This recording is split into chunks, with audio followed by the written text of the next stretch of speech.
Good morning, all of you. Good morning, sir.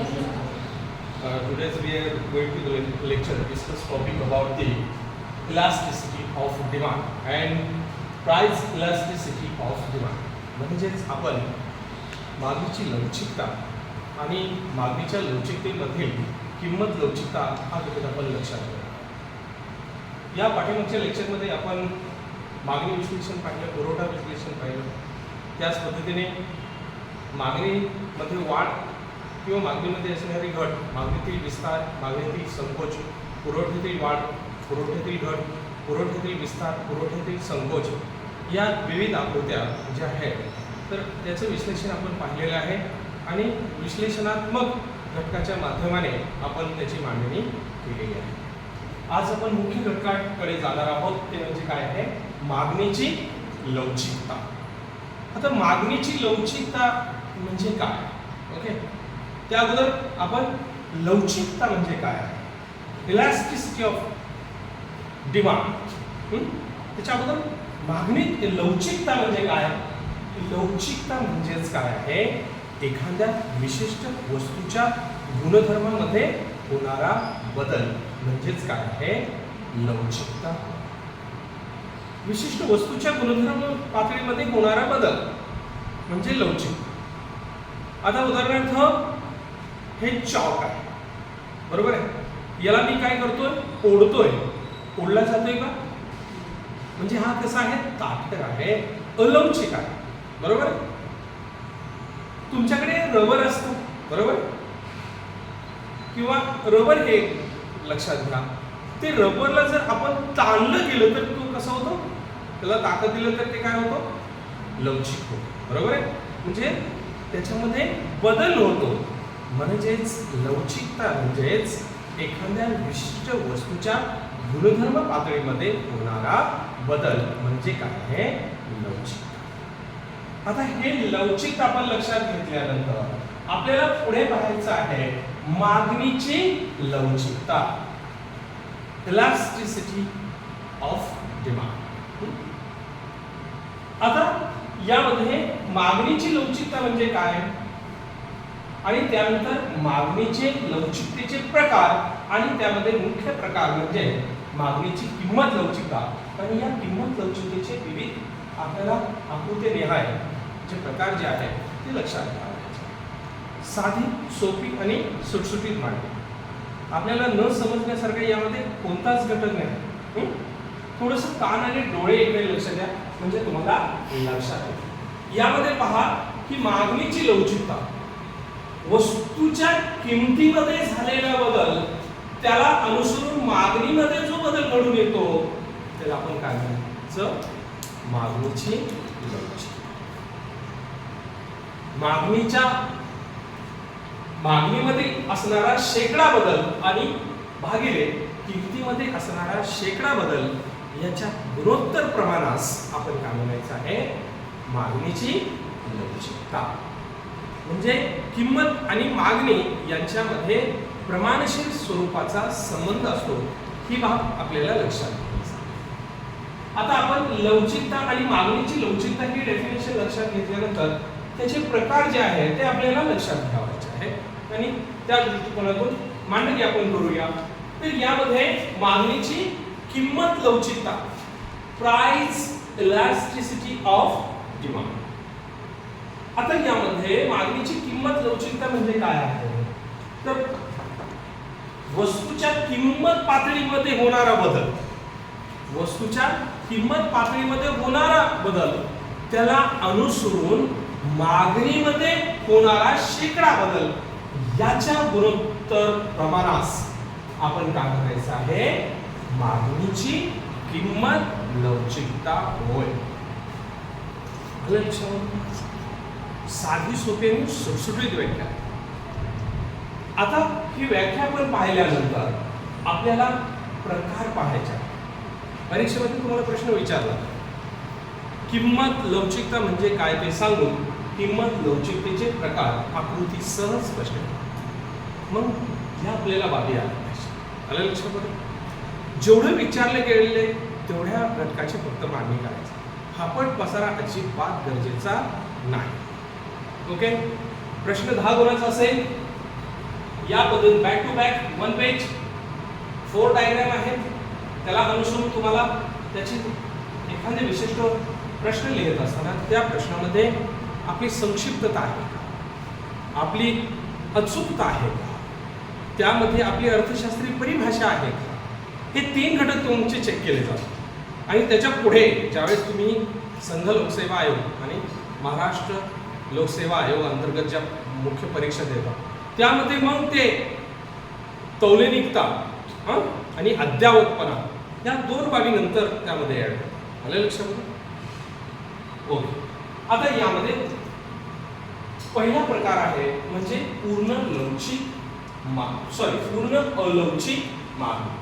Perfect अनइलास्टिक of demand. आता पूर्ण अलवचिक मागणी म्हणजे काय आहे? तर यामध्ये आपल्याला असं दिसेल एखाद्या विशिष्ट वेळी विशिष्ट परिस्थितीमध्ये वस्तूच्या किंमत पातळीमध्ये बदल झाला असता वस्तूच्या मागणीमध्ये अजिबात बदल होत नाही, त्याला आपण काय म्हणायचं आहे? पूर्ण अलवचिक मागणी. काय म्हणायचं आहे? पूर्ण अलवचिक मागणी. हीच बाब आपल्याला आकृतीच्या सहाय्याने लक्षात घेता येईल. पहा यामध्ये काय दर्शवलेलं आहे? आकृतीत दर्शवल्याप्रमाणे OX अक्षावर मागणी नगरसंख्या आणि OY या अक्षावर काय दर्शवलेले आहे? किंमत पातळी दर्शवलेली. आकृतीमध्ये QD ही रेषा जी आहे OY या अक्षाशी समांतर आहे जी मागणी नगरसंख्या दर्शवते. ओके. आता पहा की वस्तूची किंमत पातळी P2 वरून यामध्ये P1 अशी काय झाली? कमी झाली. म्हणजे A वरून B पातळीला यामध्ये किंमत काय झाली? खाली आली. बरोबर आहे? म्हणजे वस्तूची किंमत यामध्ये 10% वरून वस्तूची किंमत हे 5% एवढी कमी झाली, म्हणजे निम्म्याने कमी झाली. मागणीमध्ये बदल झाला का? मागणीच्या जनसंख्येमध्ये बदल झाला का? म्हणजे वस्तूची किंमत यामध्ये घटली असता वस्तूच्या मागणीमध्ये अजिबात बदल होत नाही. याला आपण काय म्हणायचं आहे? पूर्ण अलवचिक मागणी. म्हणून यामध्ये QD ही रेषा कशी आहे? OY या उभ्या अक्षाला कशी आहे? समांतर आहे. म्हणजे मागणीमध्ये अजिबात बदल होत नाही, किंमत पातळीमध्ये घट झाली तरी. Yes, understand? नेक्स्ट, पूर्ण लवचिक मागणी, परफेक्ट इलास्टिक ऑफ डिमांड.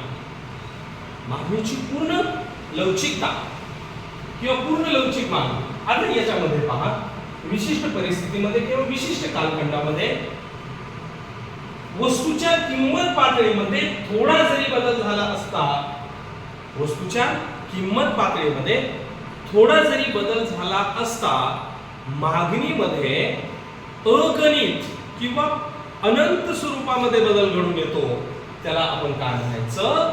पूर्ण लवचिक मागणी. आता पहा, वस्तूची किंमत P1 वरून वस्तूची किंमत किती झाली? P2. बरोबर आहे?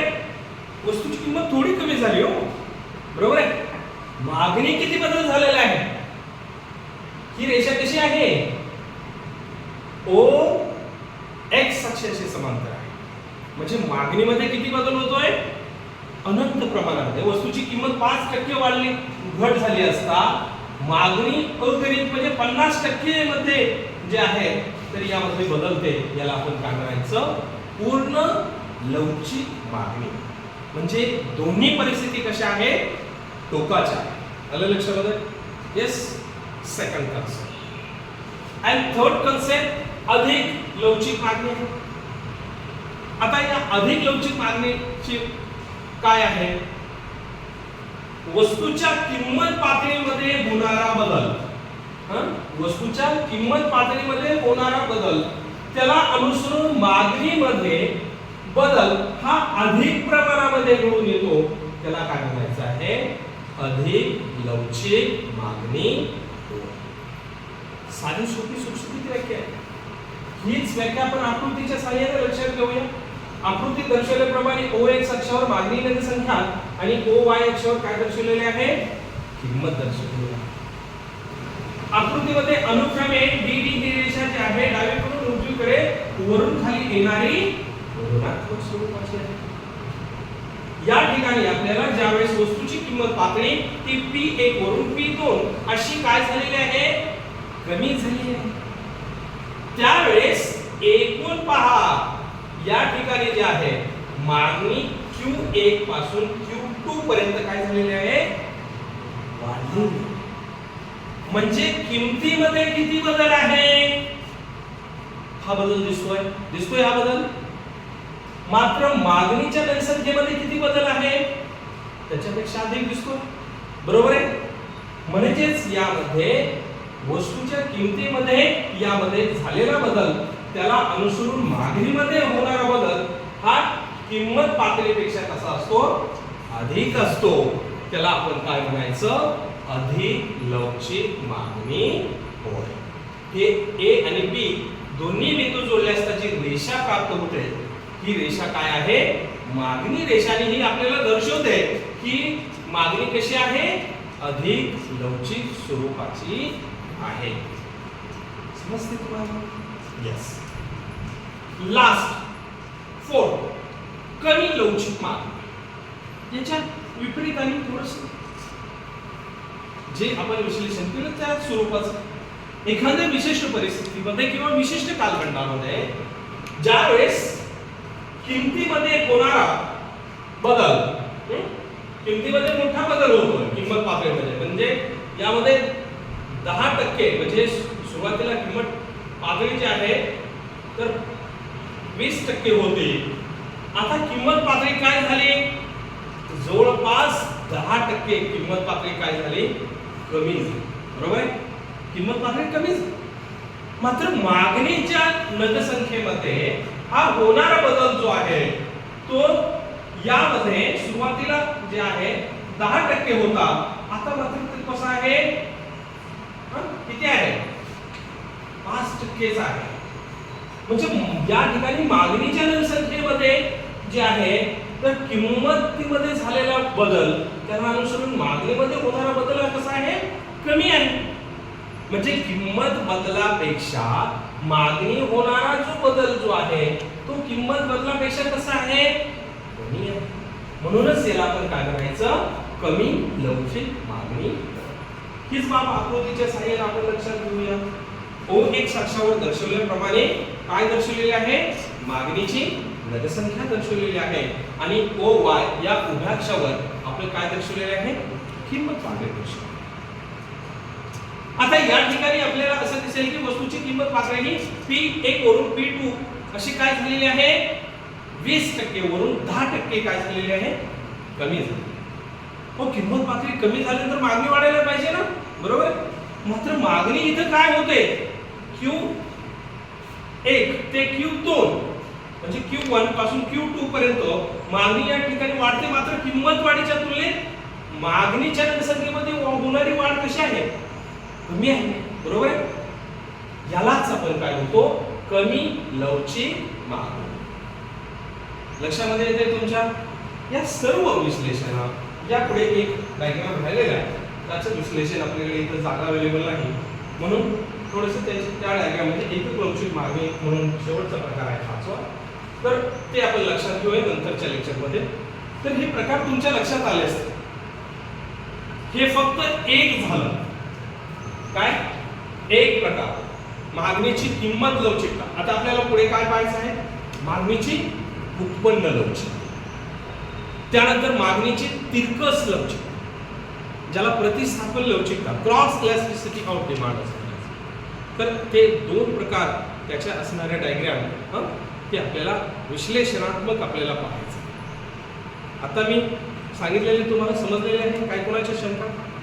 यस. ठीक आहे. तर सगळे विद्यार्थी आले पाठीमागे जा जरा पाठीमागे. यस यस पाठीमागे. काही कोणाच्या शंका वगैरे?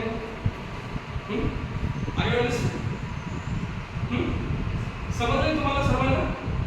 येस. ओके या ठिकाणी थांबूया.